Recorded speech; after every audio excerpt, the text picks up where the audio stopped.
right. Oh, what just happened? I don't know. Okay, I just got a notification. Did you? Okay, so now how do I do it? Yeah, how do I do a watch party? We're live, honey. Are we? Okay. Yeah. Because it doesn't say that on my thing at all. All right. So you click the video. I don't know. Click share and a watch party will come up as an option. The video. I don't know. Got it. And a watch party will come up. Sorry, guys. You know we got to do this every time. As an option. Share. Everybody turn your volume down on your device. Yeah, it just doesn't. Why is it not being nice to me today? All right, hey everyone. Give us 1 second. We're just trying to get our watch party started, but for some reason I can't ever do it. Okay, this is it. There it is, and then watch party. Give us 1 second. We're just trying to get our watch. I'm too old to not know how to do this. Give us 1 second. We're just trying to get our watch party started. No. But for some reason I can't. Yeah, I don't think I'm gonna have one, guys. I can't share a watch party. Why not?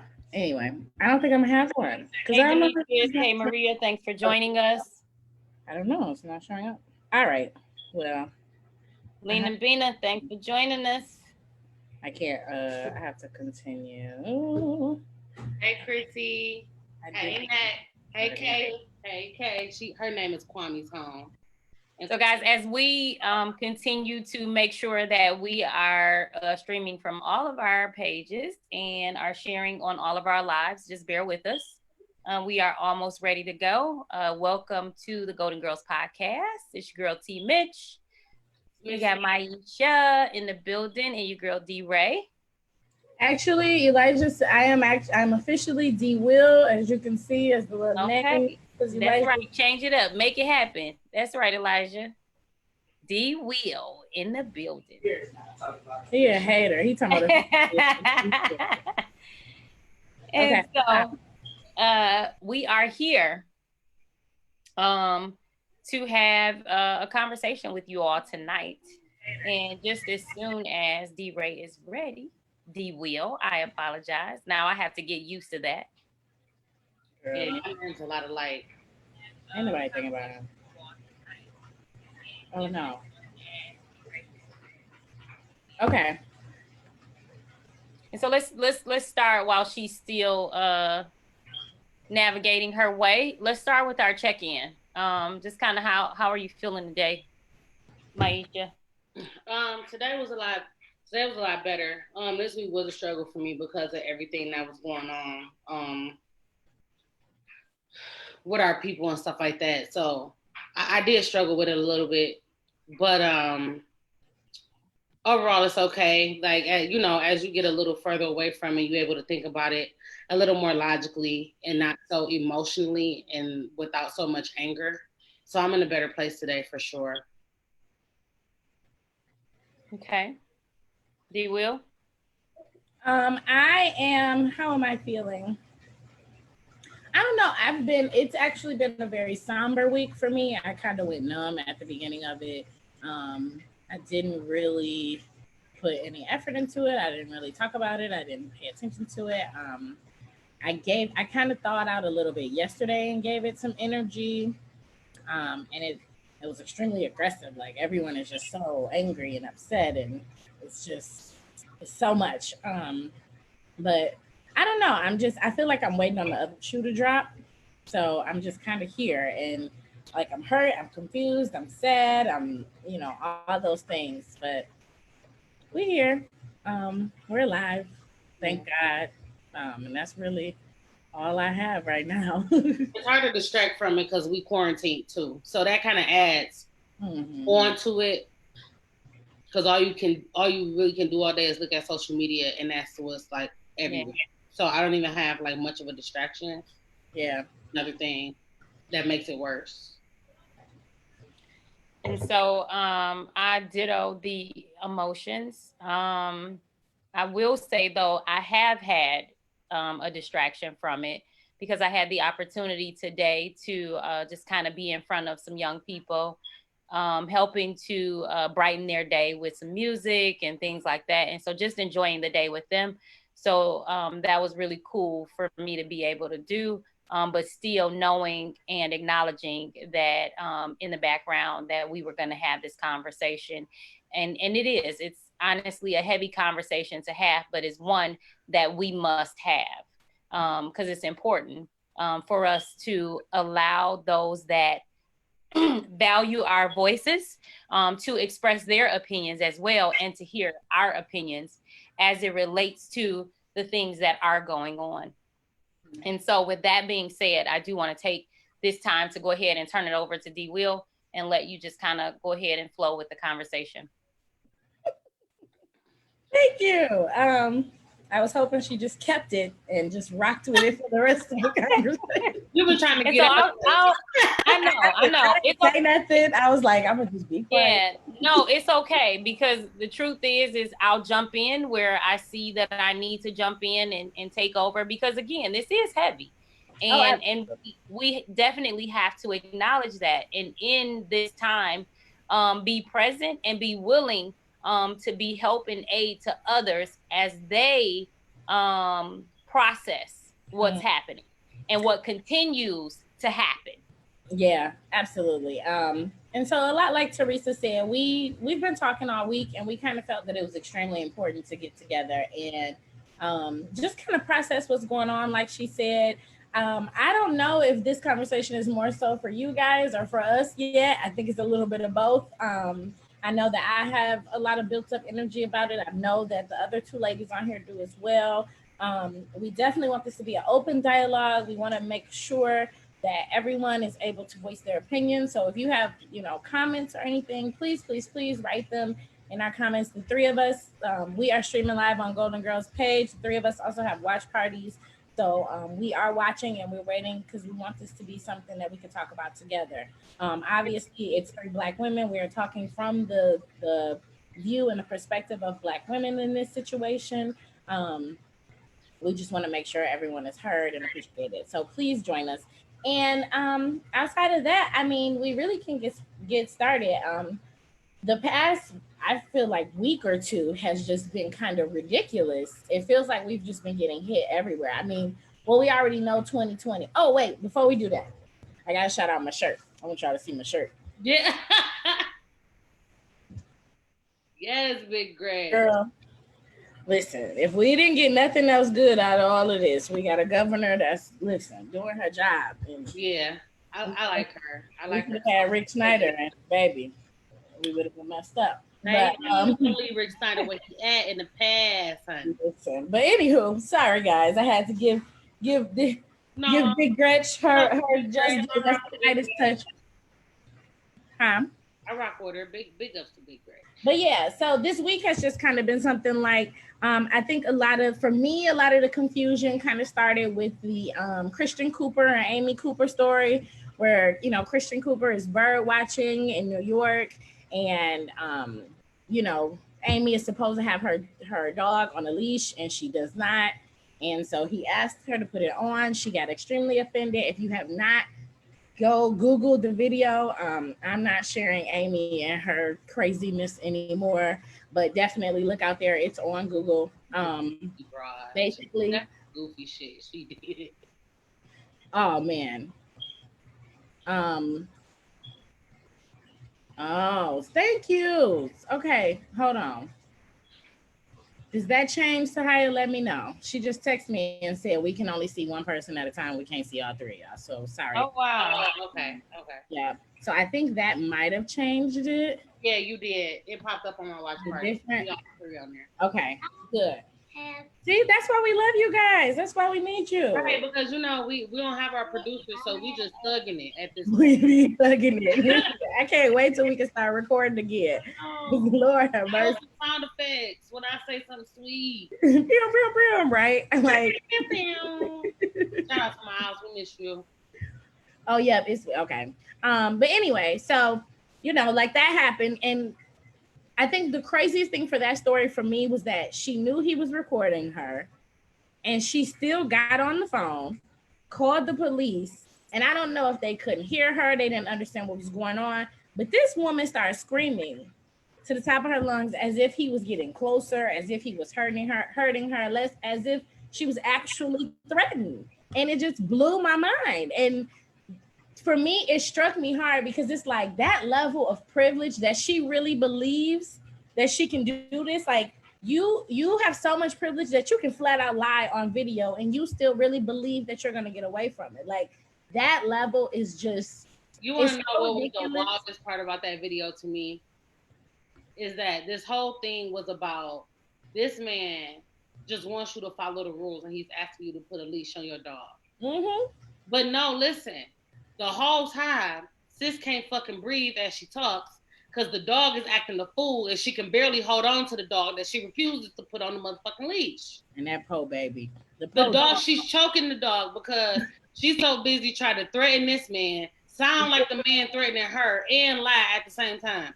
Meanwhile, this is the reason you need the dog on the leash. You can't even hold on to him like, hey. I just, like, it's just, I don't understand. Like, it's just a level of privilege I can't even fathom. Like, I'm just going to flat out tell you, like, I'm going to call the police and act like you're attacking me while I'm on video. Because I'm white and you black. Yep. Teresa, you got what you think? So the fact that we all know, and so we kind of had a conversation prior to coming online or live about this actually being a crime all in itself, and a lot of people not even knowing that it is a crime to falsely accuse someone or to call the police knowing that there is nothing wrong. And so that in itself pisses me off, because here you have somebody that is falsely accusing a black man. I mean, any man for that matter, but a black man, just because you know that you can. No, it's because you know that you can. African American. So yeah, exactly. Because you know that you can, and nothing is gonna happen to your ass because you did it. And so for that, as they make examples of us all the time, I'm sorry, I'm one to say today, her ass needs to be made an example of. Oh, yeah. I mean, and she lost her job and lost her dog. I'm actually glad she lost the dog. Because she was choking the shit out of her. Well, she was mistreating the dog. Like, so Fenton just said on my timeline, like, she almost killed him. Like, absolutely, she almost killed that dog. Like, thanks for coming to my watch party, Daryl, Brandy, Valencia, Chrissy. Hey, everybody. I lost my first watch party. I'm sorry, y'all, if somehow we got disconnected, but I started another one. So if you can join this one, please do. Hey, Lamar, Ebony, Eric, Jason, Irina, Fenton. My watch party lit. I'm about to come over that shit. Yes, it's lit. Come on. It's banging. My first one was, I don't know what happened. They all gave up on you. But yeah, so that was situation, but so like, and like I made a status about this like day before yesterday, because this is the crazy part about it. And I called it tragically poetic because one day you have this fake phone call to the police, you know, to sick the police on this black man, because that's what it was. I want to sick the police on you because I know they're going to come and be on your head. And I think that we, like, I just want to make sure we highlight like where she is mentally, like where we are in America, like where you could really just sick the police on somebody because you a white woman and you don't want to hear what he had to say. Yeah, and then the thing that's tragic about it is then what was it? The next day, 2 days later, we see exactly why you don't play like that. Yeah, exactly. Yep. You don't play like that. Yep. And then what? Like, that's what added to me being pissed off, because that's where that phone call could have went. Yeah. Oh, absolutely. The thing and the sad part is she knew that, and that's why she called. Well, that's what's most sick about it. And the thing is, it's like I I don't know. It's like all these debating, like all these heads bumping constantly. White lives matter, all lives matter, Black lives matter, blah blah blah blah blah. And then we have someone who blatantly decided that I'm just going to use my privilege today on camera because I know that if the police come, they're going to believe me over him. No, I know that. Exactly. And they're going to use it. They're more likely to use excessive force on him over a dog. And I'm so privileged that how dare this Black man try to ask me to follow some rules. Yeah. Yep. That's where it all came from. Mm-hmm. How dare this Black man try to question me or anything I'm doing. I don't care what the rules are or what the sign says. I do what I want, and you, Black man, can't say nothing to me because who are you? That's like you said, that's that privilege. Like I can do what I want to.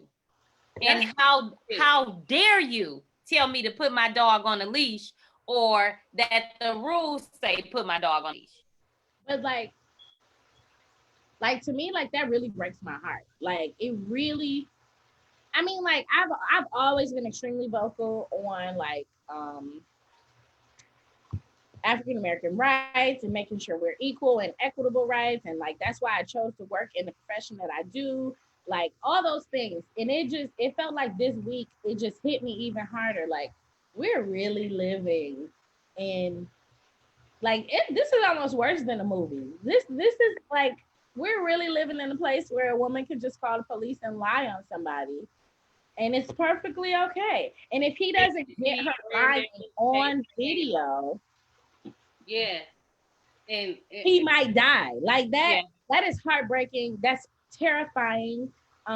It scares me to know that, you know, my husband just driving down the street might not come home.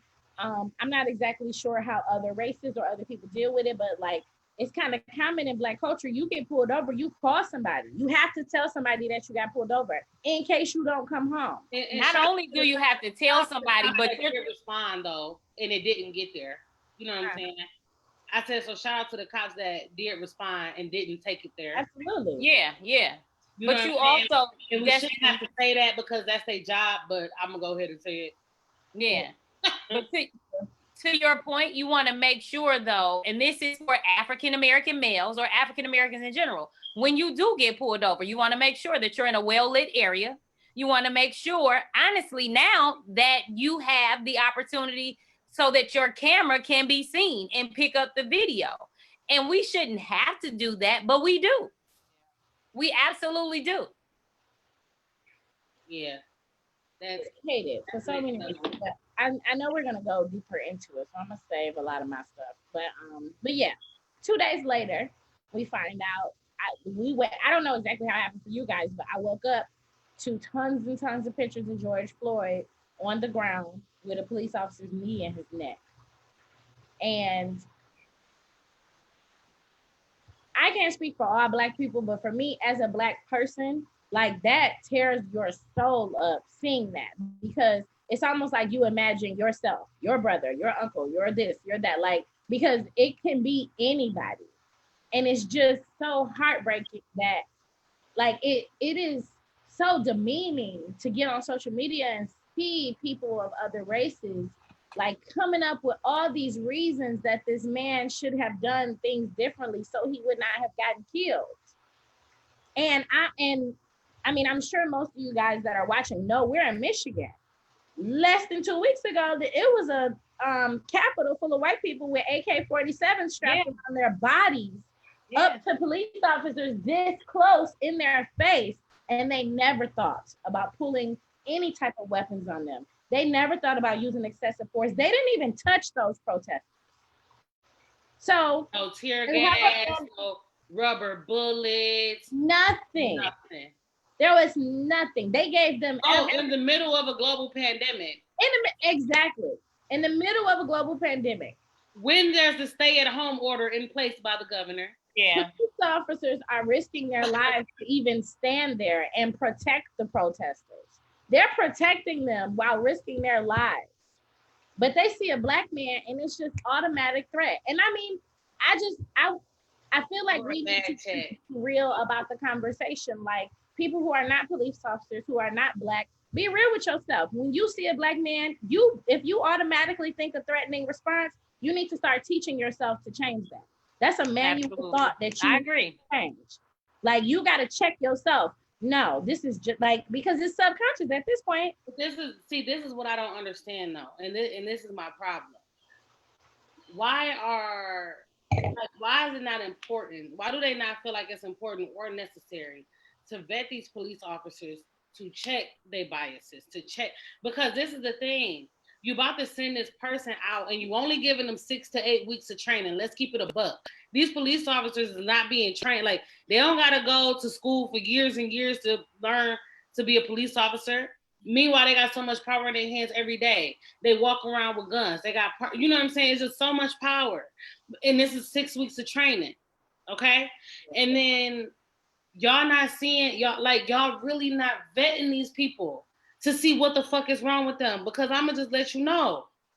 I don't know what a person would have to do to me in order for me to take advantage of them while I have a gun and I have a weapon and there's 3 of us, for me to sit and put my knee on your neck and sit there and stay on it until you die.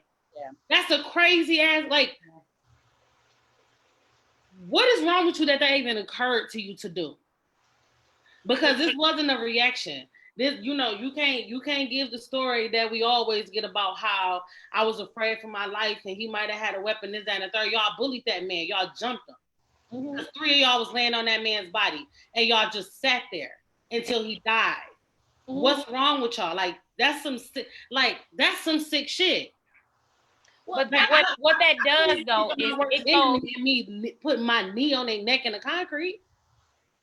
And so it goes beyond their training, because what has to happen is the mental capacity from year to year needs to be checked for individuals that are in these lines of duty, because over time, depending upon what you've seen from others that you've picked up things from, you began to what does it say? Birds of a feather flock together. Yeah. And so when you're around people who think like this, who act like this, you begin to pick up those different characteristics. Oh, my little brother,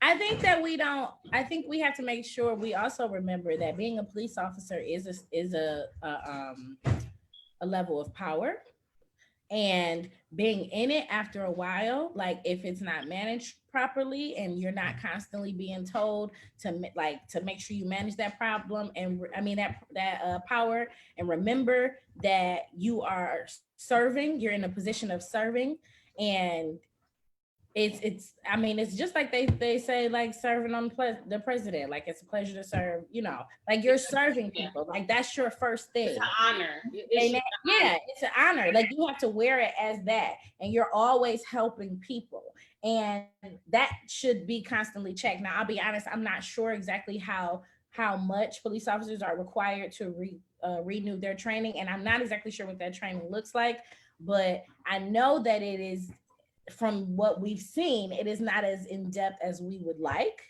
Right.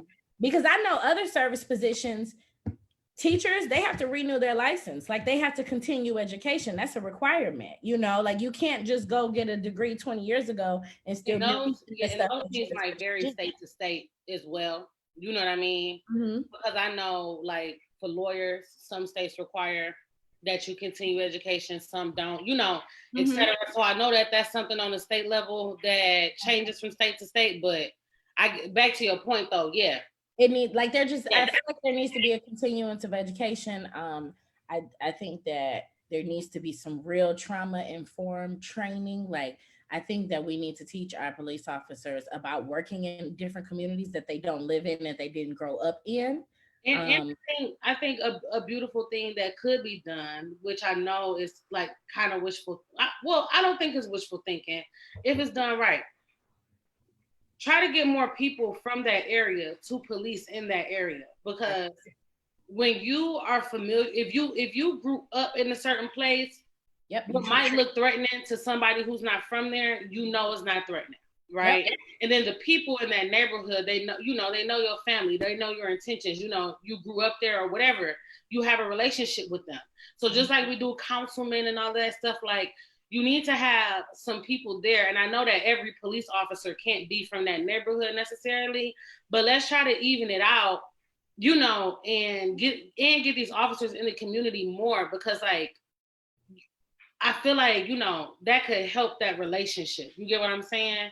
And it's not so scary, so it's not so threatening. Because I can understand how maybe a police officer from Grosse Pointe or, you know, anywhere outside of Detroit, if they end up having a patrol on the east side, you know, it might look a lot scarier than it actually is. You get what I'm saying?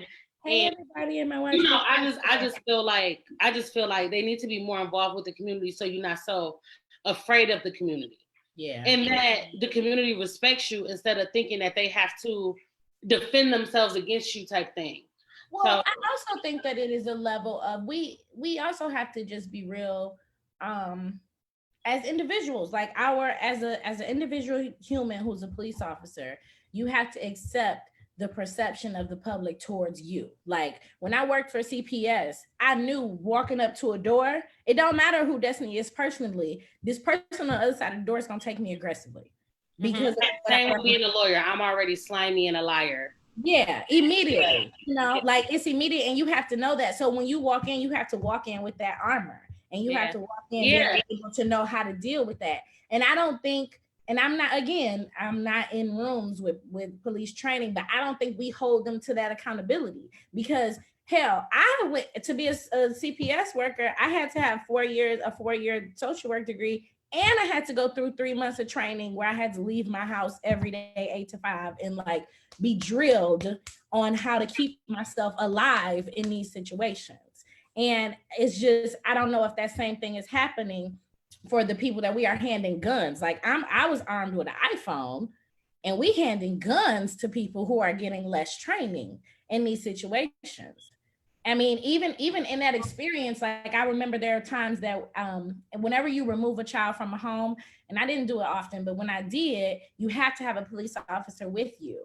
And it was almost like a common thing where we always found ourselves having to coach them through the situation and letting them know, like, don't say that to her in this way. Don't take that as offensive. Just because she's yelling doesn't mean she's threatening. You know, like we kind of had to teach them how to how to handle the situation correctly. Because I do have a mother screaming at the top of her lungs, but that's because her child is upstairs packing their bag because they're about to go with us. So you can't, you know, like, so responding to her aggressively, because some of our police officers wanted to, you know, ma'am, sit down, ma'am, have a seat, ma'am, don't, you know, like you can't police people's emotions and those feelings in that place. But and that's just you coming to assist me in what I have going on. So imagine who knows how you're handling situations in the other way. Hey, everybody. Oh, Lord. Yeah, I do want to remind you to make sure that you're paying attention to your comments so that we can address some of the things that folks are saying or share their comments. And everybody in my watch party. Hey, Sierra. Hey, Rayvon, Valencia, Amelia. I'm hot. Oh, X, what's up? Aquila, my sister Tina. Hey, everybody. Please comment and let me know some of the stuff that y'all want to talk about, because we really need to get into this discussion. I kind of wanted to see if we can steer it toward, like, you know, I kind of wanted to talk about how traumatic these things are. And okay, hold on. Let me go high, because go ahead. I got Anthony, Deontay, Hey Cuz, James, Jeremiah, Crystal. I love Crystal. Crystal taught me how to be a CPS worker. I got Kyra, Nina, I got Snooki. Hey y'all, I got 1,000 people. Well, not 1,000 people, but hey y'all, I got like 12, but you know, I love y'all. Anyway, I definitely think we need to talk about trauma and how it affects because that's a lot of what I like. We woke up today. I woke up today and I seen 3 police stations on fire, and we need to discuss how we got to that. I think a lot of people are outraged by it. I'll admit, like I've openly said how I feel about the rioting. Oh, see, Anthony Darnell on it. He's asking, how do we feel about the rioting? And is it an effective strategy or not? You already know, man. You talked about it yesterday all over Facebook. I got a question. I got a question in my comments too. Okay. Can you blame our people for revolting when peaceful protests yield no fruit? So okay, so let's start the trauma discussion, because I feel like it's gonna go to that. Yep. So one thing, and I had a discussion with a few people online about, because when I was first seeing the pictures, it was just hitting me real hard. You know what I mean? Like on Facebook, like seeing the pictures of this man kneeling, this cop kneeling in this man's neck was just a lot. Like I was struggling with it because I was just like, damn, like this is like this is so like Rodney King. Like it's just like watching watching this man be bullied, and just I was just disgusted, and it's really hard for me to find the words, because when I was so heartbroken, like I was through, just like seeing that picture, and I posted a status like, stop sharing that, because it was an emotional response, and I'm gonna get to that in a second. But the reason I was saying that is because what it does, like seeing that, and I don't know anybody who's Black and don't see themselves when you see these pictures. You know what I'm saying? And seeing it over and over, it's just like, that's not a picture I want to have in my head, right? So the conversation I'm going back with people was like, they're like, well, it's necessary. The civil rights movement thrived on, these pictures and these painful images, but that's how things got done. And, and I understand that, but it was just one of those things like, but this type of stuff gets me to thinking, and what it does to my mind, and I don't know if other people get this deep, but I do. I'm a lawyer. I think about things from top to bottom. And it just makes me think like, yo, like, I got brothers, obviously, cousins, a boyfriend, who you worry about when they walk out the door. But also, it makes you think like, why, like even just on a Black woman level, why would I want to bring a child into this where they gonna be born in the world and just automatically be threatened as soon as they come out my womb? You see what I'm saying? And they already gonna be looked at a certain way. And even if I raise my child right, even if they do all the right things, they go to school, they read the books, they not knocking nobody's head off, they not threatening, they, putting their hands behind their head, they listening to every command. They doing, even if I raise my child to be the ideal model citizen and do everything right, he can still walk out the door and be shot, and not, by somebody with mental health issues or somebody crazy or just random, a police officer. Absolutely. Yep. Kyra. That's like in your head, it's just like, yo, it's just a heartbreaking thing to wrap your head around. Yeah. So Kyra, as a Black woman, is so helpless. Kyra commented that she refuses to watch the videos, any of them. She said they're demeaning, and they actually cause They actually cause us to be desensitized.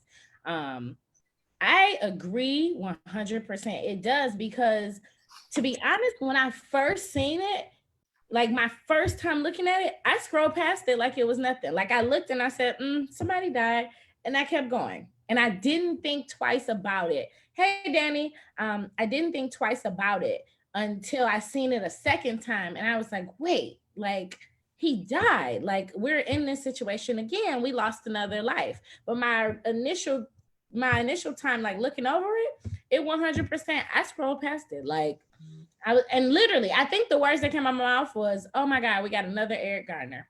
And I just kept going. Yeah. And then I had to see it again, and I was like, oh wait. We got another Eric Garner. Like, yeah, boom. What's worse? Like, because I do both. Like, I remember some of these these instances with police brutality and doing the same thing. Like, knowing that it happened, knowing that it was fucked up, but you kind of just be like, I mean, well, Yeah.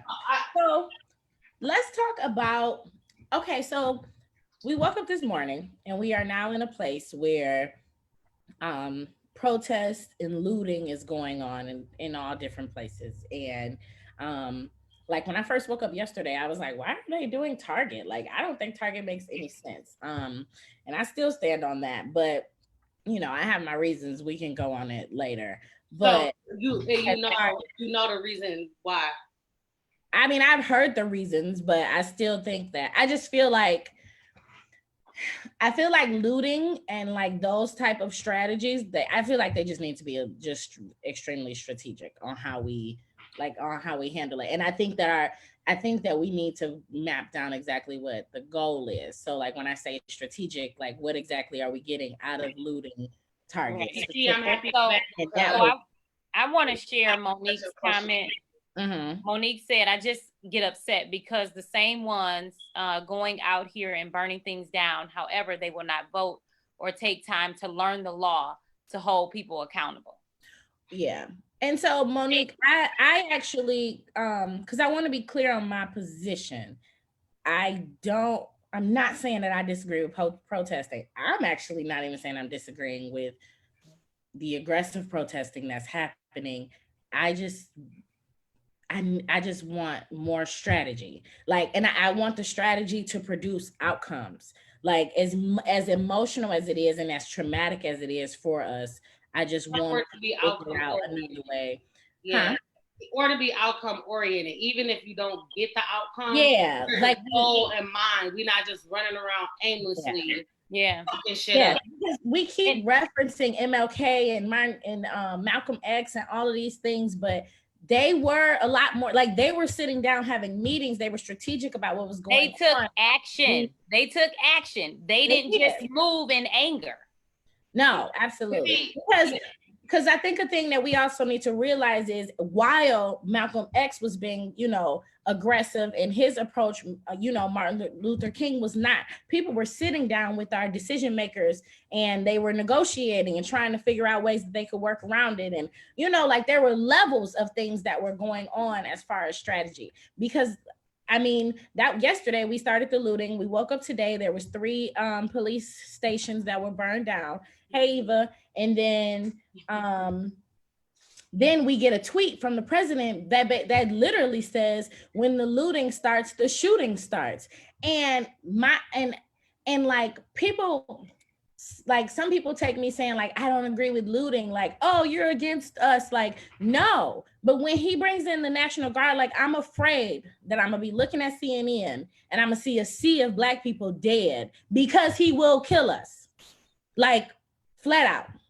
And I just need us like I need us to be strategic in reality and like figure out a way to work it where we're not killing ourselves. Like, cause they could be dead. And like we laughing and we joking, like I shared the little thing about them stealing the train from the museum and like all that stuff is funny and ha, they messed up Target, they got insurance, blah, blah, blah. But like we have a governmental administration that does not give a damn about us. And they are waiting for a reason to kill a sea of us. A sea of us. My thing is, and this is like on a personal level, and I'm starting to see how to apply it on like a bigger level too. Mm-hmm. Something that I'm learning, and it comes with maturity. Also, just like reading and education, but it's a very simple concept. Mm-hmm. When you react emotionally, mm-hmm. with no strategy and no organization, you lose all your power. Mm-hmm. When somebody, and not to say this isn't a reason to be emotional and angry and upset. Absolutely. Because and it is a normal traumatic reaction. Yeah, that's what I'm saying. Like I've been saying the whole time, I'm one of those main people who was very emotional about it.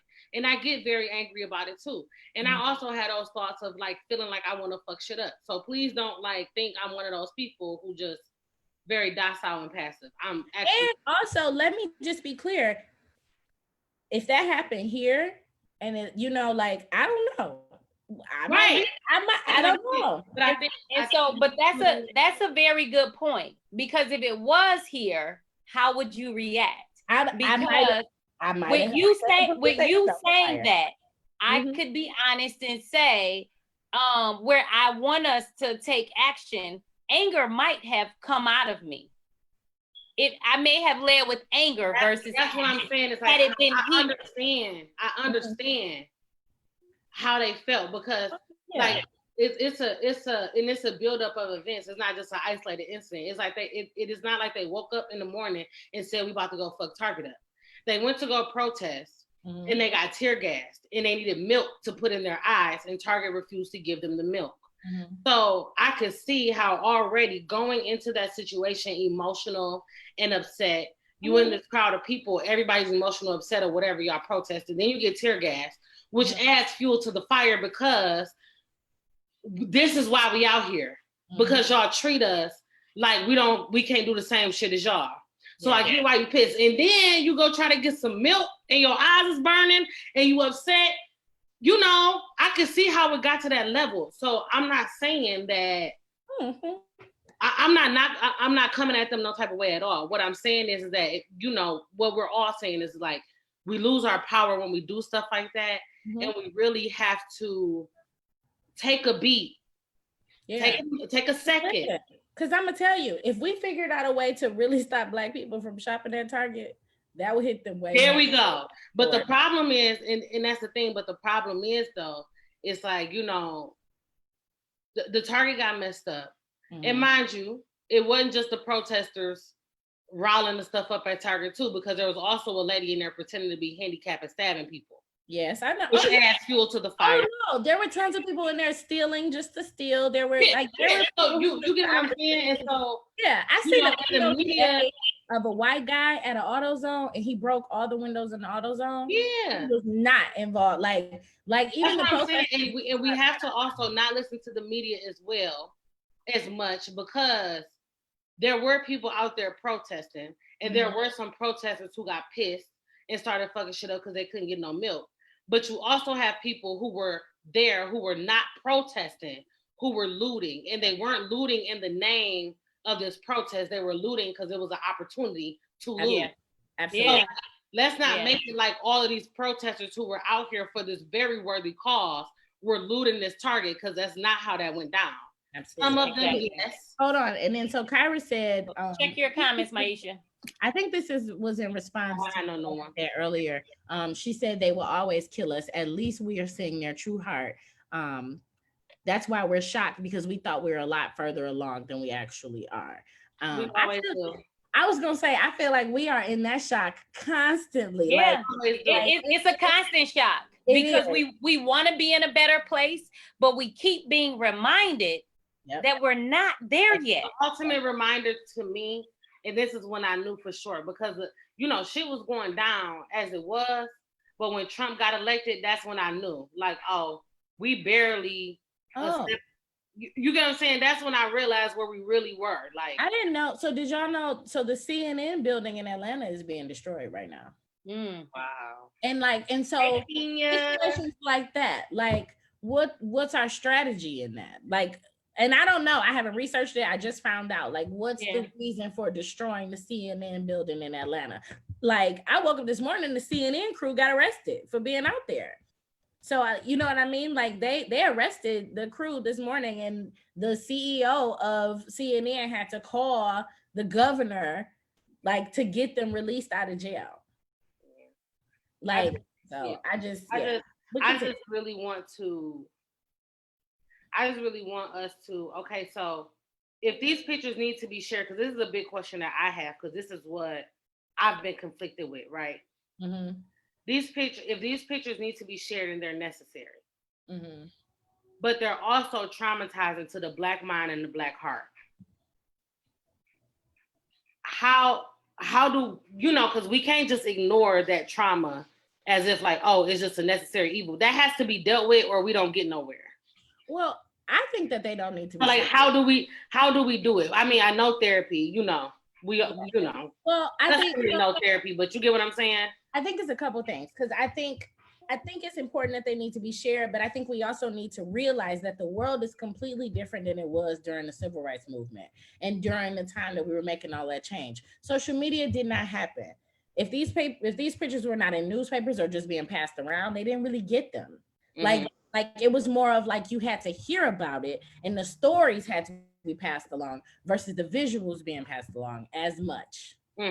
Like, it wasn't to the point that you wake up at 8 a.m. and it's the first thing you see, and it's the last thing you see at midnight when you go to sleep. And you see it all day. And you see it at, like that wasn't something that went on. And then to add on it, all of the different personal opinions and all of the attacks and the frustration and the nitpicking and, oh, you're wrong because of this little bitty piece of what you said, and you're wrong because of that little bitty piece and these things, and it's just actually like that component of communication didn't exist then, and so this is new for us. And I think it is important that we might need to shut stuff down. We might not need to be sharing those pictures. Like, you see it once, you share the story, like the words of what happened, but yeah, because like, and I saw a video. I don't know if y'all saw this video.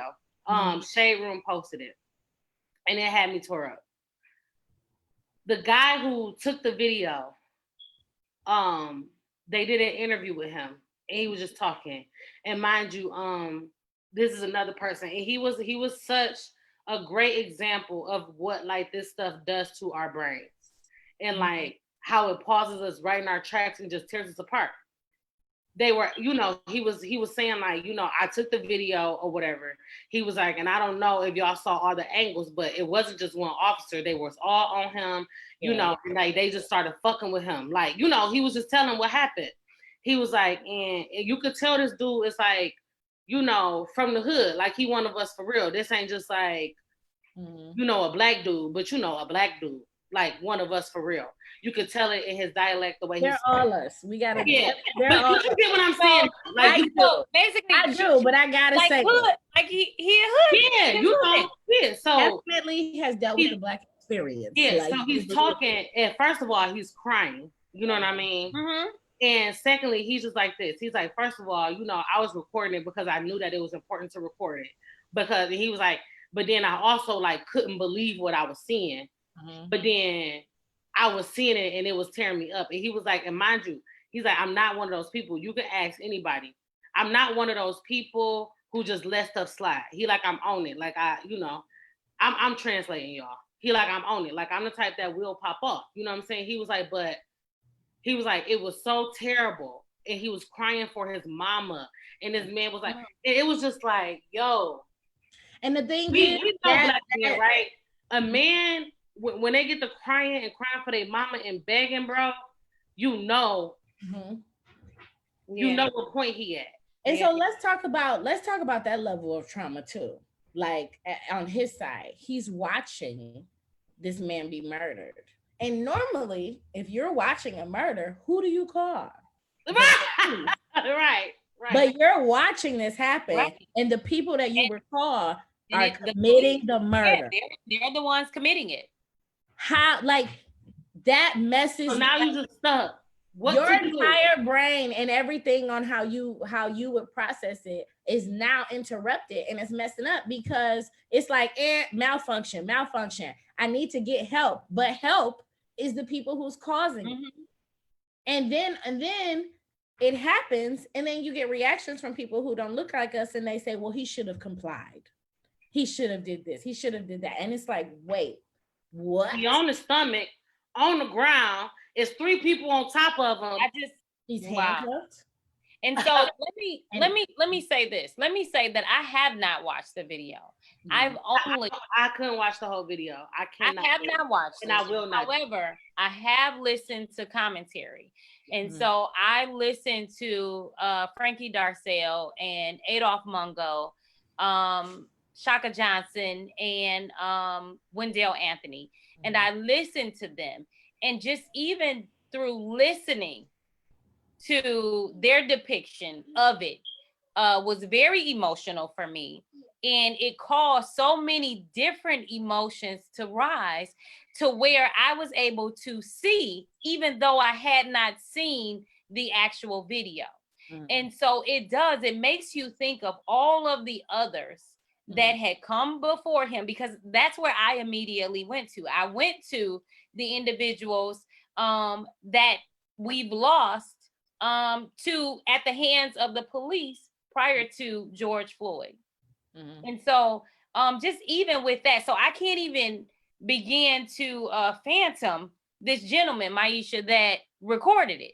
I can't even begin to imagine all of the feelings and emotions that he experienced, because as you said, Destiny, the very same people that you should be calling are the damn ones that are committing the murder. So who do you call? There is no one to call. Yep. So then if we look back at looting, because look back at the looting and the protests again, because this is just an explanation of understanding it. Like if you look back at that, if we think about, I'm pretty sure all three of us are familiar with Maslow's hierarchy of needs. Yeah. The first level is safety. Yeah. We're not safe in our own country every single day. Most basic, most fundamental. The most basic. So okay, so not familiar. Maslow's hierarchy of needs is basically the way that we establish our level of it's like layers of how we can assess our needs. Like Maisha just said, the basic foundation is safety. Like you cannot be intellectual, you cannot learn, you cannot think, you cannot be creative, you cannot be any of these things if you don't have that level of safety. And we've gotten to a point, well, it's not we've gotten to a point, it's always been like that, but I think it's more publicized now. We're not safe all the time. Like our existence is not safe. So Black people are walking around unsafe all the time. If I'm in a situation and a white person tries to murder me, calling the police is pointless because he probably is going to believe them. Yeah. So like, who's my safety? We don't have anybody that we can call. You know, like that's where gangs came from. That's why, you know, the Bloods and the Crips are as big as they are. The Black Panthers, like that's where those type of things come from, because we have to create our own levels of safety because our government won't create it for us. And so how do you guys feel? What do you guys think? Like, what's next steps? What do we do? Like today, like we're in a place where we have people protesting all around the country. Like, what do we do? What's next? So for me, I want to say that I first want to thank both of you ladies for being so willing to have this conversation on live and give people the opportunity to express themselves and pose their questions to us as they apparently value our opinion. So like that's important because sometimes people don't even have anyone to release things to. Yes. So this is a first step. This is an avenue for people to be able to release their frustrations, to release their anger, to be able to lay it here and allow us to help them think through it. Like that's important. And so I want to acknowledge this platform for being able to do that and offer that to individuals. Yeah, for me it's more on a micro level, because I can't think of a blanket solution because I don't think there is one. But it's like, first we have to allow ourselves to actually feel the emotions. Like the day I was really upset, I was like, okay, so I ended up like freestyling a little poem, y'all. I be on my little zones. But what I'm saying is you gotta allow yourself to feel the emotions, because we have, like, it's a part of healing. And us, because a lot of times we are tempted to just scroll past. I've scrolled past before just because it's like, I just can't. I got a lot. I just can't. This is too much. So, sometimes you push it to the side. But when you do feel it and you can't avoid it, you have to like give yourself the chance to like cry it out, write it out, talk it out, however it is you deal, because you can't stop these things from being shared in the world we live in. You can't really stop yourself from seeing it unless you just stay off your phone. But it's like, but is that the thing to do anyway? Like, I don't know the answer. I don't know the answer because I'm not comfortable telling somebody like, well, you need to see it. Yeah. I don't care how much it hurts, you need to see it. Because you don't know what headspace that person is in. Because like I said, I've chosen at moments to be like, I can't, right?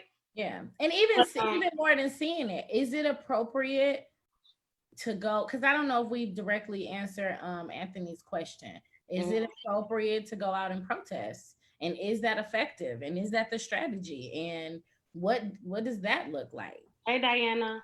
And then that was the second part. The second part is, for me, I'm blessed enough to be in a position, I worked hard and I became a lawyer. And I'm blessed enough to be in a position where I can do something.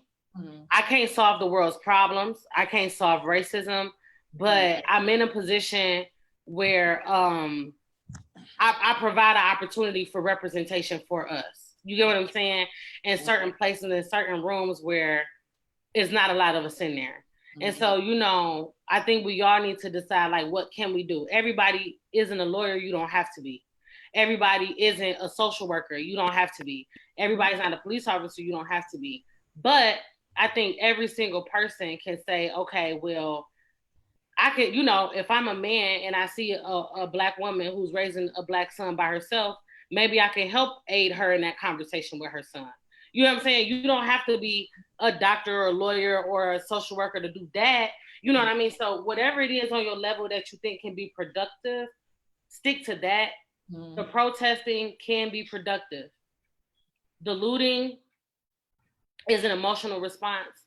And I think organization would be more of a benefit, but I understand it. But I think we just all need to say, okay, because, it starts out as little things. Each person taking some initiative, and I think we grow from there. But I think everybody just got to look at it on a micro level, because if we keep looking at it at a macro level, it looks too big and you feel helpless and you just don't do anything. So you got to focus on, okay, in my household, what can I do? In my neighborhood, on my block, what can I do? Who do I have conversations with? Who do I know? What don't I know? And who can I ask? Things like that. I kind of don't know what the procedure is when I get pulled over. Hop on Google, just like you hop on Google for everything else, and try to educate yourself a little bit. You know what I mean? You don't have to be a genius, but do something. Well, Teresa, okay. So, Teresa, you respond first. I just need to make sure I remember what I was about to say. And so I wanted to make a comment in regards to what Maisha just said. And so I do want to read also some of the comments that our participants are saying. And so I'm going to read Brittany's first. And so for Black people, I don't believe this is our problem to solve. This is a white problem that lives in their community. We need to continue to educate ourselves and our children to be safe and mindful when having dealings with white people and police. And so that actually speaks directly to what I was going to say. And so we have to, within our own homes, equip our children on how to handle and deal with the white community and the police. And I don't want to package all white people in there, because it's not all white people. That's true. Those that do establish and practice racism, we have to equip our children now, because where we thought it was a thing of the past, it is no more a thing of the past. And apparently it was never in the past. It's always been there. It was just suppressed. And so we have to make sure that our Black young men and even our young ladies are prepared to deal with individuals that will buck up against them to the point that could lead to death. And so how do we keep them from coming to death's door? It's by equipping them with the necessary tools to appropriately handle themselves in a traffic stop. The sad part is, though, even when you do that, and this is where the frustration comes from in the trauma, because most of these people who were killed weren't necessarily doing anything wrong. Yeah. I mean, well, like they might have been, because you got the people. Oh, I was selling Lucy's at the, or I might have wrote a bad check. I'm not saying not doing anything wrong in that respect. I'm saying when the arrest is ensuing, they're not doing anything wrong, is what I'm saying. Like, you have to expect these people to react humanly.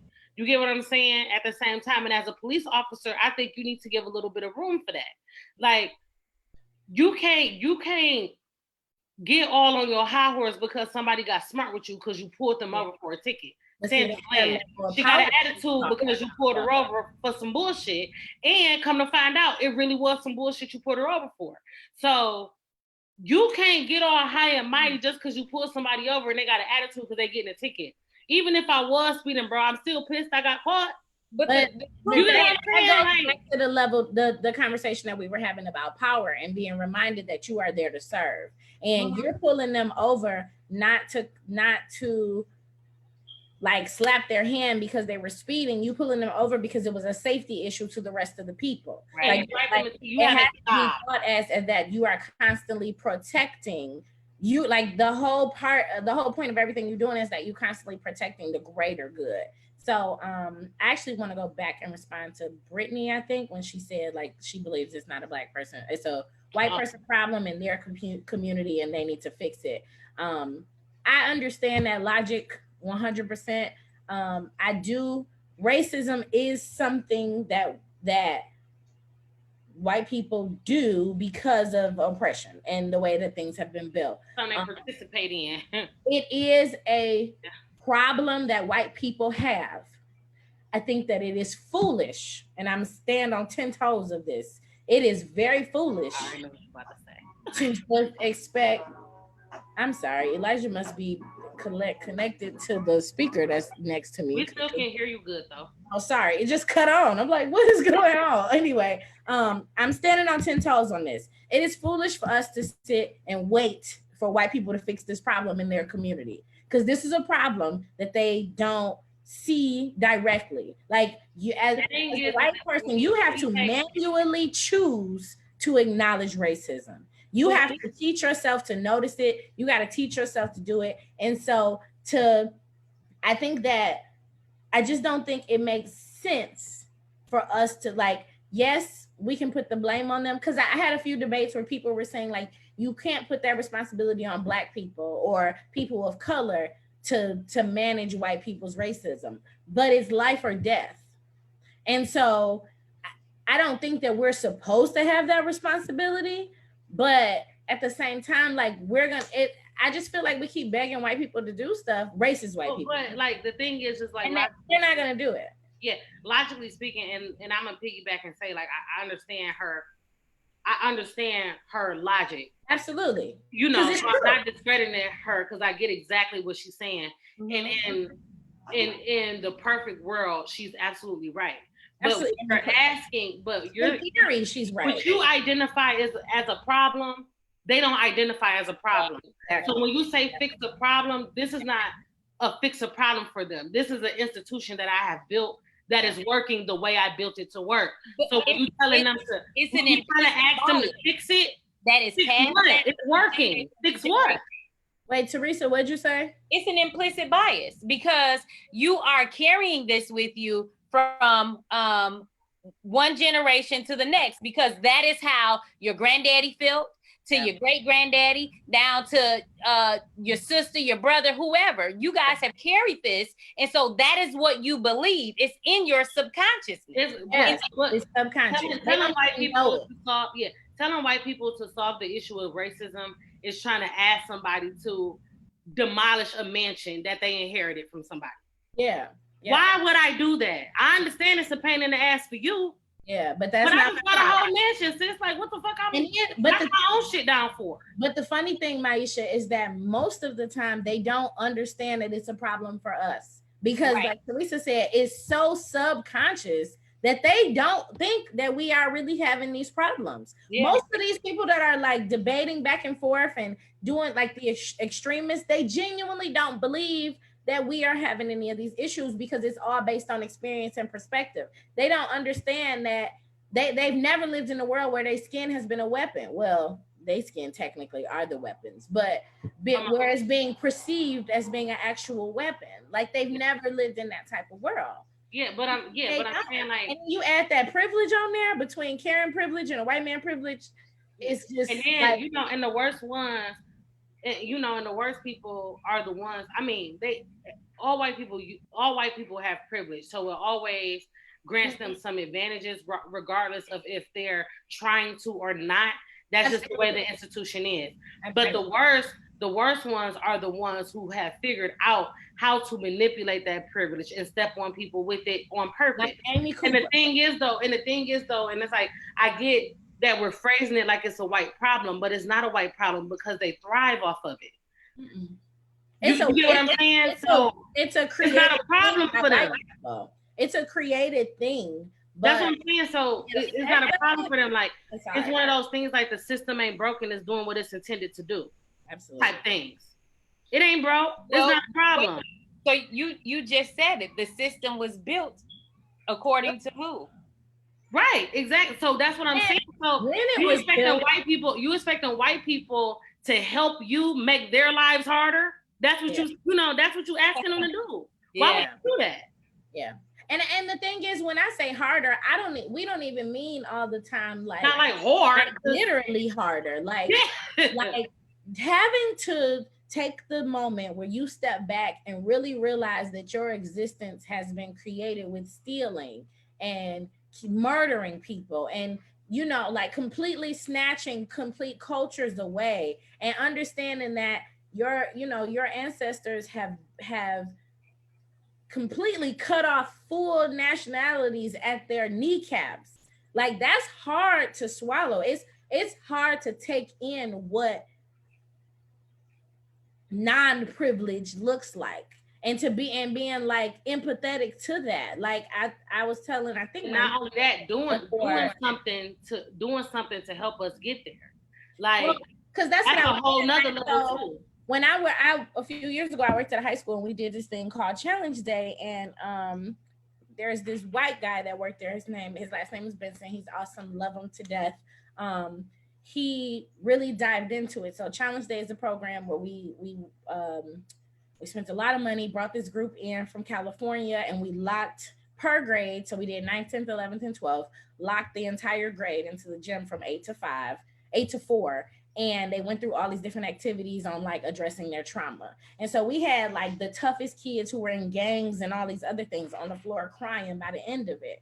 And Benson was one of our only white participants, and he was like completely like drenched in emotion. Like at the end of those 4 days, he could barely walk out of there. Like he was like, I had no idea these kids' lives were as extreme as they are. Like, I really didn't know. Like, it took so much out of him of who he was as a person. Like he had black marks around his eyes. He like was wearing sweatpants and hoodies because he didn't have the energy. He like his voice was gone. All these things were going on, and all he was doing was being empathetic to listening to the stories. He still has no idea what it feels like to actually live it.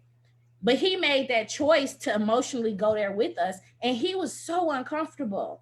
Like, so it was the most uncomfortable thing for him. Like he said it was one of the most uncomfortable experiences he had, but he chose to do that.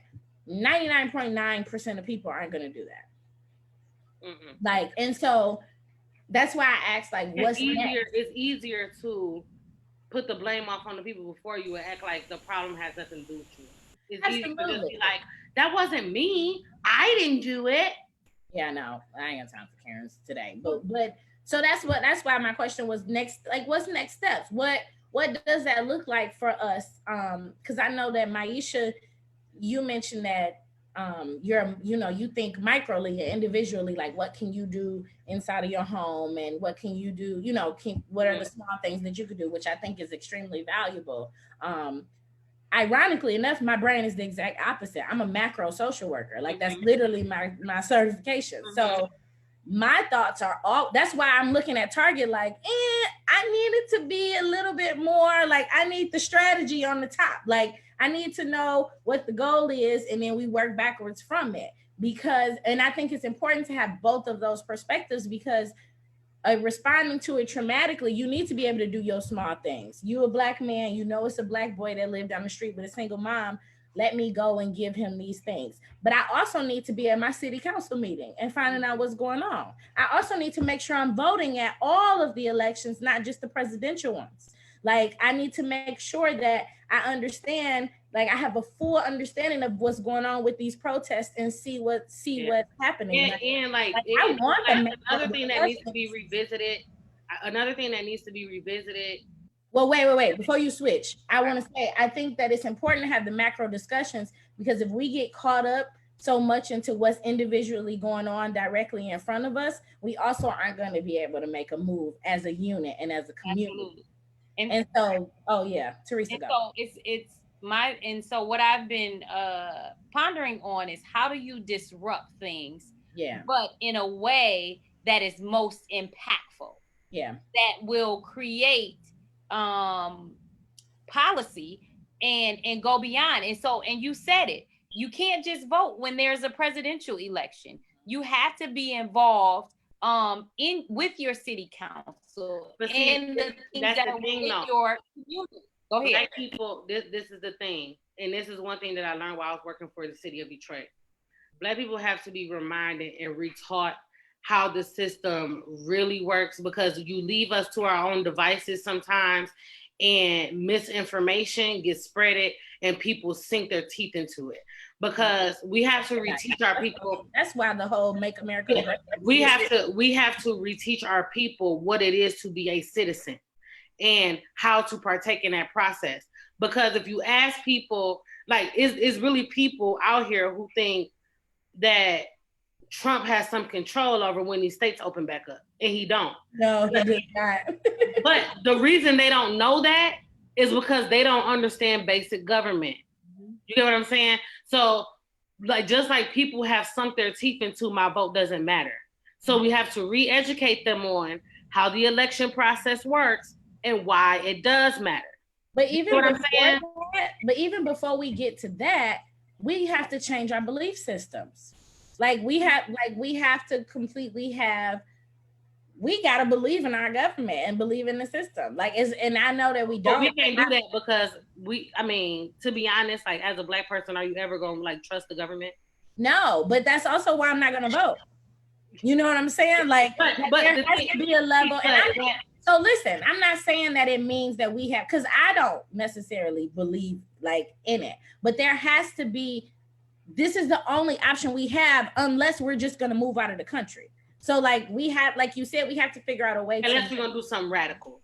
Yeah, we have to figure out a way to exist in this and make moves strategically in it. And in that, we have to believe in what we're doing and believe that a change is possible. And so one of the things that I want to share, though, with people, and I'm going to put this closer, and this is going to be kind of like the beginning to educating yourselves, the Citizens Guide.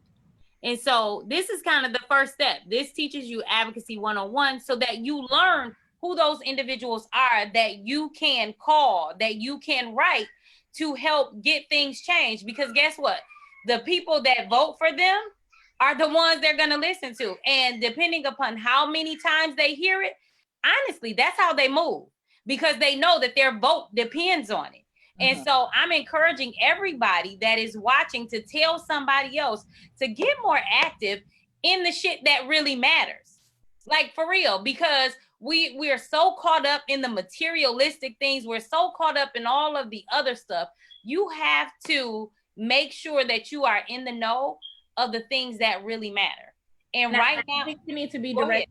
I think we got to be clear about what we mean when we say really matter. Because you ask some people, I'll be like, the city council election don't really matter to me. And that's they don't understand that it really does. That's where it starts, education. Because a lot of people don't even know what the city council does. But I think, and that's what I'm saying. I think that we before that, we have to get people to even care to learn. Let's just be clear. We don't want to learn. And it's because we've been burned so much. It's not I'm not saying that because we are choosing to not be educated. Right. We've been burned so much in a situation that why? What do I need to learn? I'm about to learn exactly what the police officers are supposed to do when they pull me over, and they still ain't gonna do it. So what's the point? Because not even necessarily burned all the time, but miseducated. Yeah. That's exactly what I said. We definitely get burned, but it's a miseducation also. Because the thing is, they know the events that's happening. They're confused about the source that it's coming from. That's the problem. They know what's happening. They know that they're not getting what they deserve. They're confused about who's responsible for it and like what the process is for that happening. So a lot of their issues that they experience on a day to day, they want to blame Trump when really this is your municipal government issue. This is your state government issue. They don't know the difference, and that's what I'm saying.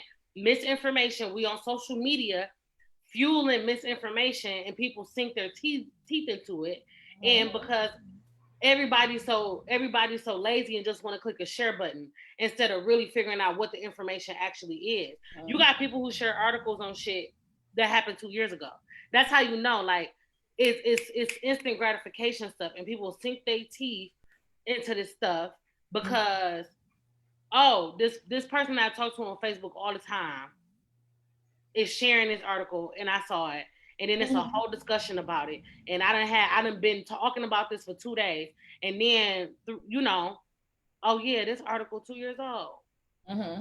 And I wanted to make one thing I did that I also think needs to be discussed in next steps, in my opinion, is that, and that's kind of why I brought up the whole belief system and kind of believing in it. And I'm not saying put your faith into it, but what I am saying that we need to perceive this process as an opportunity in our community so that we approach it differently, and we approach it as opportunity. So we're more motivated to attend these city council meetings versus, or we sitting down with our high school boys who are trying to figure out what they want to do with the rest of their life, and we having real conversations with them if they say they want to be a police officer. Because let's think about it. Like, are we being honest? I know I'm watching it, Maisha. It's 1:16. Okay. Like, are we being honest about, like, we're not encouraging our kids to become police officers? In the hood is frowned upon for you to become. It is, but we need to have kids from the hood as police officers, so that in 20 years, when they walk up on some more kids from the hood, they understand the experience, and a little boy walking down the street with a hoodie on ain't dead simply because he Black. Like, you know what I mean? So I think we need to we got to look at it as an opportunity to grow versus, and I hate that verbiage. Like, we do it at work, like, opportunities of growth, not negativity. But I think it's a real mindset that has to kind of work for us. Like, it's an opportunity of what we can change or what we can really influence. Because in one of my debates yesterday, somebody was like, well, we had a Black president. Obviously that wasn't enough. No, it wasn't, because he can operate. The president's power is so limited, number one. Yes. This is what I'm saying. People don't know how the process works. What did you expect Obama to do for you when everybody else in this motherfucker is white? Yeah. You know what I'm saying? Like, and most of them have an issue because on top of him being a Black president, he also was extremely young. He came up out of nowhere, and he bypassed a lot of old white men that was waiting in that seat for a long time. Absolutely. And they were mad as hell about it. And in my heart, he's still my president. And they were undermining him at every turn. But imagine if we had, I don't know, 25 more Black Congress people. Like decisions would alter completely. Like, things would be completely different off of that small change. Like, 25. Let's start with Black governors, because that's where the real legislation and the laws. That's where the meat and potatoes of the shit happen. Mm-hmm. You get what I'm saying? But we don't bring our kids up to be. We're not raising them to be governors and presidents and mayors. We raise them to be basketball players, rappers. You know what I'm saying? Which, I mean, if you're talented, you're talented. But white people breed their kids from birth to be governor. They do. Ivy League. They absolutely do. We don't do that. Right. We don't do that. And they do that because they want to keep a level of power in their family. Absolutely. Like it's almost a rite of passage. Like, you're going to Princeton. You are like, read this book at 2 years old. Like, like that. It's but no. And the thing is, they're not grooming them. Yeah, they're not grooming them like on some like reading and education type level, it's simple nepotism. You my son, so this is what you're gonna be. Period. George Bush, dumb as a doorknob, and he ended up as the president. Nepotism, simple. Absolutely. That's what we're giving our kids that same option, and that's like I just want to make sure we highlighted that and we put that into our listeners' minds to remember. You know, that's something that's important. You know, give your kids the opportunity to dream. If they want to run this country, let them. Like, because that's but we also have to put it in their heads too, because we, you know, as Black people, we really value putting our kids in activities very young. Oh, as soon as she old enough to be on dance, we're gonna put her in dance. We're gonna put her in cheer. We're gonna put her in gymnastics. We're gonna put her in basketball. You're gonna play football, baseball, t-ball, all this stuff. Yep. Push him to be the governor. Teach him his presidents. Teach him. You get what I'm saying? Like, actually push him to be a police officer. No, but go to college. Like, you get what I'm saying though? Like we gotta stop categorizing our kids because we're afraid that be judged by the dream is too big type shit. You get what I'm saying? I think it's that the dream is too big. I'm saying we have judged by other people. Yeah, we have to be aware that dream is not too big.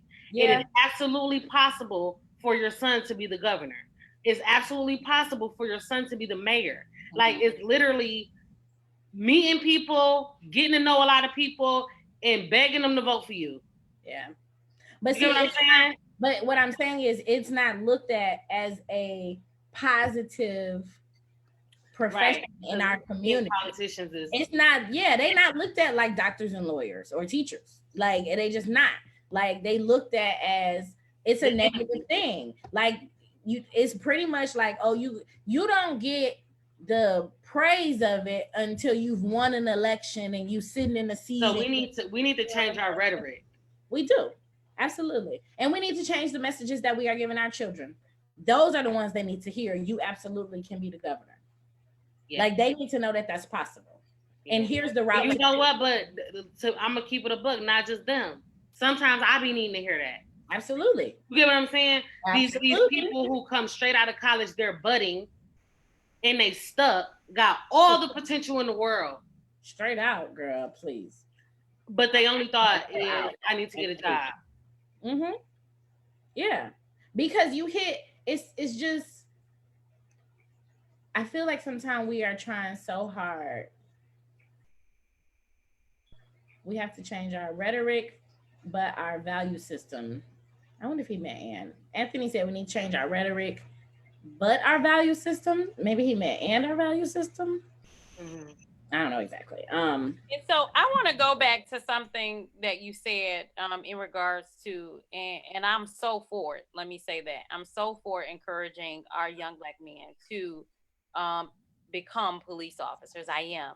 But also in that, though, in becoming a police officer, the training that comes along with it. And not just as a police officer. I think in every arena, like the training, they have to do a better job at training people, period. Mm-hmm. Period. Because I think that is where we fall short, because you lack in the training areas and then you pick up the bullshit from people. And then it becomes your way of doing things too. And so then not only do you have the racist white cops that are mistreating Black people, but then you have Black people that are mistreating Black people. And so we have to make sure, though, that we are equipping and training effectively the individuals that are becoming police officers and those individuals that are in service. And so I wanted to make sure that I said that, because I've experienced Black police officers that if I didn't see his skin color, I would be like on some real shit, nigga, what color are you? Absolutely. I understand. No, but also though, and this is another thing, and I didn't learn this until I was in high school. It's too dark. We can't see you. Oh. Okay, but turn the lamp on, boo. I'm walking over to. But I was gonna say, Teresa. We had to. I agree with you. I agree with what you just said. So my thoughts on putting more people in those systems, in my mind, is like a phase one. Like, that's like, And I'm just praying that their own personal experiences will help them, relate to other people and give them as much, give them understanding and perspective. But absolutely, like, I almost want to go as far, and not saying that college fixes all, because I don't believe that at all, but I almost want to go as far as say they should have a criminal justice degree, like a 4-year degree. Yeah. Because it will force you to explore so many other things. You'll have a lot of other, or just make the program longer. I would even be more comfortable if it was like a 1-year program or a 2-year. Yeah, like maybe an associate's type thing, it like something accessible, like a community college type thing, where it's not expensive, like very accessible, something that's not gonna put you super in debt. Yeah. But it could be like a trade thing, but you get what I'm saying. But and I think it needs to be a certification, just like teachers got to renew, lawyers got to renew, social workers got to renew. Everybody, it's a list. I just renewed my license the other day. It's a list of 1 billion different professions that require it. I definitely think law enforcement should as well. And like one thing we got to be mindful about the police officers though. And I didn't learn this till I got in Iowa, is that you see it on TV, but I never understood the gravity of it. Like police officers have like a brotherhood, a code. Absolutely. Right. So you see these, because the problem is sometimes this is how these Black officers get like this. You have a partner, and your job is to protect that partner at all costs. And you have to do that because when you end up in a fucked up situation, you need them to have your back. So if I'm a Black officer and my partner is some racist white man, there's a certain level of, okay, I don't fuck with him, but I gotta have this loyalty because he might let me get shot or some shit if I don't. You get what I'm saying? So that's another thing. That's like another layer. That's how you end up with 3 cops on one man's back. You get what I'm saying? Because it's like how how sisters is. Like I got my siblings or whatever. If it's going down, we all, you know what I'm saying? It's going down with all of us, right? But as a police officer, that's another thing that, and I have no idea how to attack that, but that's another thing that needs to be resolved because it's culture. It's culture. It's gang culture. It is there. It absolutely is. Now I want to make sure, and we need to wrap this up in like 5 minutes. Yeah. But I want to make sure that we know that we address. I get why they have that culture. I think it's natural. They're walking into situations where they're risking their life every day. Yeah, with each other. Yeah, they ain't talking about this. Like there always are shootouts and all type of things that are going on, and they do need that support. I seen a post yesterday that said, "Oh, Black police officers, how do y'all feel? Because y'all real quiet right now." Like, I would be too, because they live in a system like. They're living almost double lives. Like they gotta work with these people every day. They have to, and that's their bread and butter. That's their bills. Yeah. That's what's caring for their families. Like that's paying their kids tuition. That's doing all the things in their lives that they need to happen, and that's all they have to stand on. And like you said, they also have relationships with these men. And remember, in most cases, now we live in Detroit. Detroit is different because Detroit is mostly Black. So we see a lot more Black police officers. But most of the time, they are big minorities. And like Black people are big minorities in the police department as well. So hell, they just trying to survive. Right. The white police officers around them know that they don't agree with what they're doing, but it's not enough for them to make a change. Yeah. Because if we think about Detroit Police Department, if we got a racist police officer in the Detroit Police Department, I know that there are enough other police officers around that can check him.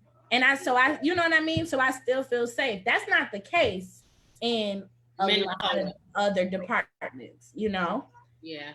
And that's just me putting my faith in. I don't know exactly, but we haven't had any issues like that in Detroit. This is the last question I'm gonna pose because, and this is real quick. When I think about the Black police officers, like you were talking, and how they kind of have everything on the line, and when we think about the Colin Kaepernicks of the world and stuff like that, it's like, okay, how do we? Because mind you, Colin Kaepernick had to have the most peaceful protest I have ever seen. Yep. Done. Job. That's the most peaceful protest out of the Dr. Kings and everybody else in the world. That is the most peaceful protest I have ever encountered. And how do you, it's like, and this is another thing we grapple with. How do I stand up for my people and bring awareness when I'm in a position without sacrificing everything? Yep. You get what I'm saying? It's like, and that's why we have to be strategic. You don't. That's why we need, like, it sounds crazy, but when I say we need to be strategic, like secret cause across the whole country, like making a plan where one day white, like racist white America just wake up and shit has changed and they don't know where it came from. Like that, like, because there is no other the new Underground Railroad. Pretty much, like we on Zoom, like what's up, like what we doing, you know, at 3:00 in the morning, because there is no way.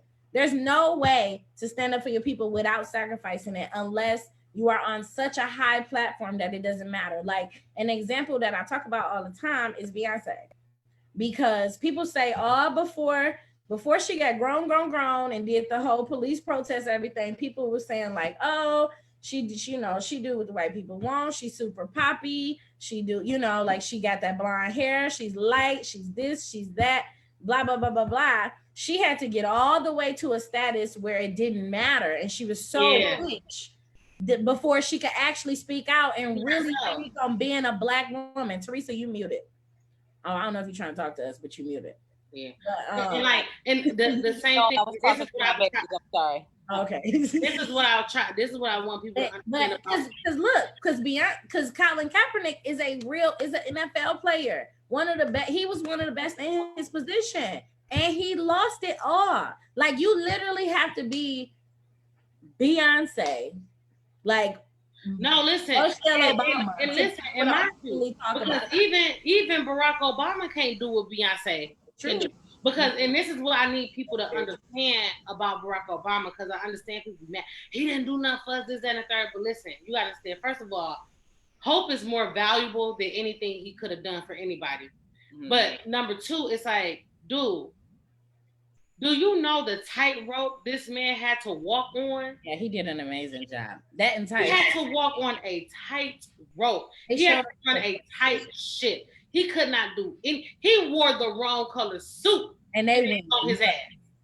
His wife wore her arms out, okay? And they was on her ass. Yep. Like, they get mad about each other.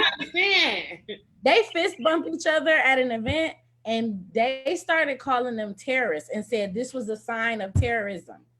And like legit started calling them terrorists. Like, you know what I'm saying? So it's just like, I understand y'all wanted him to come and be this revolutionary president who just flipped the country on his ass. He was. Yeah, he but no, I'm saying, revolutionary president. And I'm with you. Like, but I'm saying, like, y'all wanted him to flip. You know what I'm saying? Like, y'all.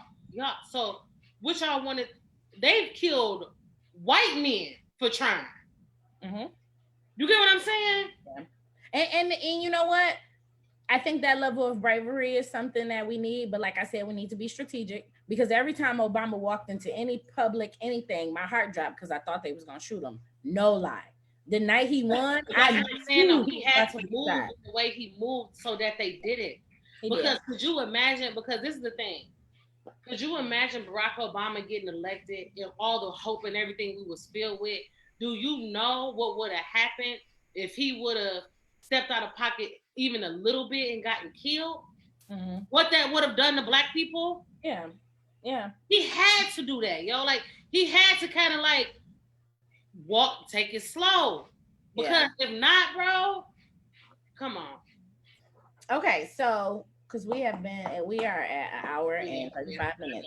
So 30-second, not even 30-second, 5-word takeaways. Teresa, go. Teresa can't go. I just put some chips in my mouth. Okay, don't go. 5-word takeaway, Maisha.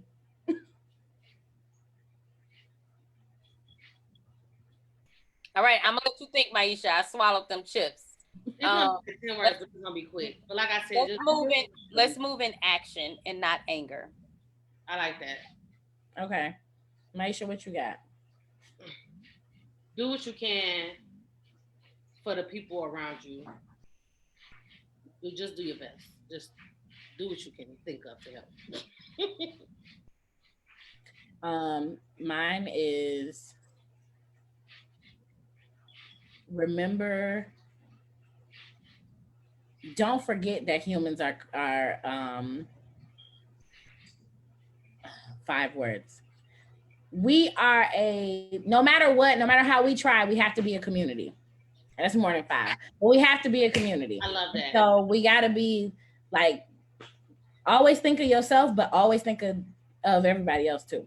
That was like 25 words. And I just wanted to lighten things up by letting people know that you gave 25 words instead of 5 words. I couldn't. That's all I had. It's okay. It was just to keep us short-winded. It was. But I do want to say thank you so much. Like Teresa said earlier, thank you to you ladies for having this conversation. Thank you for everybody that's been involved. I mean, I guess I do want to give y'all a real chance. Like, do you have any last words for real that need to be said? I want to make sure we wrap it up properly.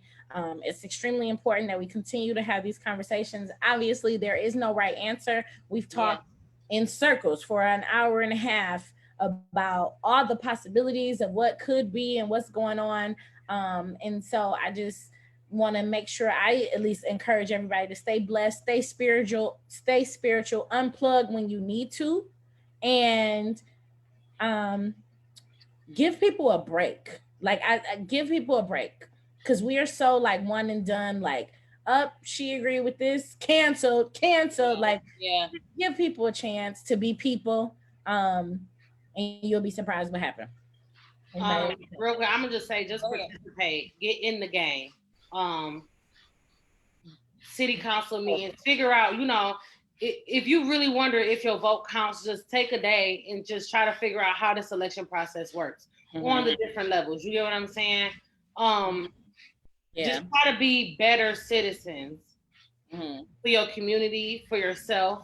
Educate yourself. Don't just bite into misinformation, but like really just take some time and educate yourself. Like the government is really kind of broken down pretty simply. So it's not nothing that will take you forever, but just try to be a better citizen for the government, but also in your community, and just do what you can on your level. You get what I'm saying? You ain't got to be Superman. It just take little stuff. So I want to say that I want you to know that you matter. Everything about you matters. And so I want you to be willing to disrupt where you feel the need to disrupt, but do it in a way to where your impact is lasting and it leaves an imprint. A positive one. Absolutely. Absolutely a positive imprint. Because again, you have to know that your children, my children, are watching and following behind you. So I just want to leave that with you. I want to sit that right there as we continue to navigate and think about the things that have happened over the course of the last couple of months, because we only mentioned a few things. We didn't really get to everything that has happened because there's been so many things. And there's a couple things I'm not even going to mention. I was about to mention it, but I'm not even going to mention it on here because it would just spark a whole nother conversation. But I just thank you guys for tuning in. I ask you, like Maisha said, stay plugged in, stay connected, keep communicating, and don't be afraid to have conversations in your house, in your community, and with your people. So that was beautiful. Thank you for being a friend. Right. I thank everyone. We'll be back in 2 weeks. Well, we're discussing actually starting every week. I don't know yet. But if all of us, we're moving towards it. But we'll be back. If nothing else fails, we'll be back in 2 weeks, and we'll be back with our famous Golden Bowls and all of our fun. And we'll be back talking about Black womanhood out loud. But we thought it was extremely important to really unpack what's going on in our community and our climate. We want to thank you all for joining. Thanks, everybody. Love you. Thank you for being a friend. Yes. We can't play. And don't forget, wait, hold on. It is still Friendship Friday. Okay. It's Friday. It is Friendship Friday. I know. I thought it was Thursday all day. Me too. And so don't forget, the day is not over. Please post. Shout out your girl. Shout out your sister, your auntie, whoever that woman is in your life that you are thankful for her being your friend. I gotta go do that. I'm sorry, guys. I would have did that this morning. I thought it was Thursday.